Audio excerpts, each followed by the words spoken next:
Bonjour, aujourd'hui on va parler de quel matériel vous avez besoin pour commencer la glace. Je suis Fabien de la SARL Gris, constructeur de machines à glace en France. Bon, j'espère que vous allez bien.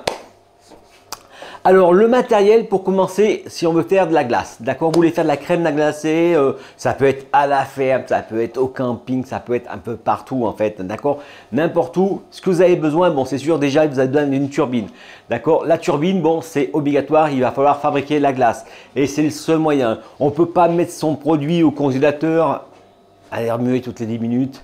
À la rigueur, mais bonjour quoi, la glace sera chère. Ok, donc vous voyez, ça c'est quelque chose qui est vraiment obligatoire. Et la deuxième chose obligatoire, mais qu'on pourrait se passer quand on fait de la petite production, c'est quelque chose, c'est le pasteurisateur, d'accord. Le pasteurisateur, la pasteurisation de la glace est obligatoire aussi, d'accord. Donc la pasteurisation plus la turbine, c'est deux trucs déjà qu'il vous faut obligatoirement, d'accord. Alors la pasteurisation, comme je vous expliquais à la main, quand on fait 5 litres, 10 litres, c'est largement facile, d'accord, c'est jouable. Au pire des cas, avec une cellule de refroidissement pour refroidir, pour pas vous embêter, mais sinon voilà, ça c'est pas obligatoire. Mais dès que la machine par elle-même est pas obligatoire, le fait de pasteuriser est obligatoire, d'accord. Et après, bien sûr, il va falloir un congélateur, d'accord, un congélateur pour stocker votre glace. Comme je vous dis à chaque fois, que le congélateur, lui, il va qu'à moins 18, il est réglé qu'à moins 18 et que votre glace est à moins 8. Le problème, c'est que vous allez l'amener dedans et vous allez amener de la chaleur. Du coup, ça va créer une condensation et ça va faire des petits cristaux. D'accord? Donc, c'est pour ça qu'en fin de compte, on prend sa glace quand elle sort de la turbine, on la met dans un surgélateur. Ou alors, il faudrait quelque chose, si vous avez un congélateur en rab, qui refroidit vraiment bien, ben, du coup à la rigueur vous le faites là-dedans, mais même normalement ça ne sera pas optimal.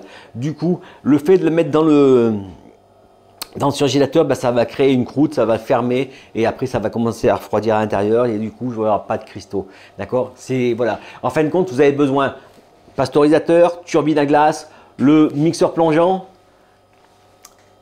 et le stockage, d'accord. Donc en gros ça c'est le minimum, c'est les deux trucs, d'accord. Il va falloir mixer ça, vous pouvez le faire à la maison avec quelque chose que vous avez déjà, d'accord. Le truc pour faire la soupe, ça le fait, d'accord. Il va pas tenir longtemps votre truc, mais voilà, pour dépanner ça peut le faire. Après, l'optimal, c'est quoi? L'optimal, ben, c'est ça, c'est le pasteurisateur, le vrai pasteurisateur qui va fabriquer votre mix à glace et qui va le faire maturer. Après, il vous faut la turbine, le mixeur plongeant, la cellule de refroidissement et les armoires de stockage. D'accord? Les armoires de stockage, c'est quelque chose qui est super important. En plus, c'est quelque chose qui est vraiment pas très cher en fait, hein. Donc, ça vaut vraiment moins, ça vaut moins de 2000 €, d'accord? Et du coup, c'est prévu pour la glace. Du coup, c'est optimal. Quand on ferme la porte, ça aspire le vent. Quand on a ouvert la porte, on a fait rentrer de la chaleur. Du coup, voilà, dès qu'on ferme la porte, ça aspire et en dessous, ça le fait sous vide. Du coup, vous voyez, c'est pas con. D'accord? Voilà. Donc, pour commencer, on peut faire, déjà, il vous ferait une turbine. Vous pasteurisez quand même votre glace, d'accord? Et après, vous la stockez. Alors, c'est pareil. Des fois, on a des vieux congélateurs qui traînent. Mais faites des tests pour savoir à combien qui refroidit, d'accord? Parce que des fois, c'est pas l'optimal. Et alors, surtout aussi, un truc qui est important, votre congélateur, s'il fait de la glace, déjà, bon, il a pris l'air, d'accord? Mais il faut absolument pas qu'il y ait de la glace. La glace, ça va faire une couche d'isolation et du coup, et à chaque fois, il refroidit de moins en moins. Voilà. J'espère que ce petit conseil vous sera utile.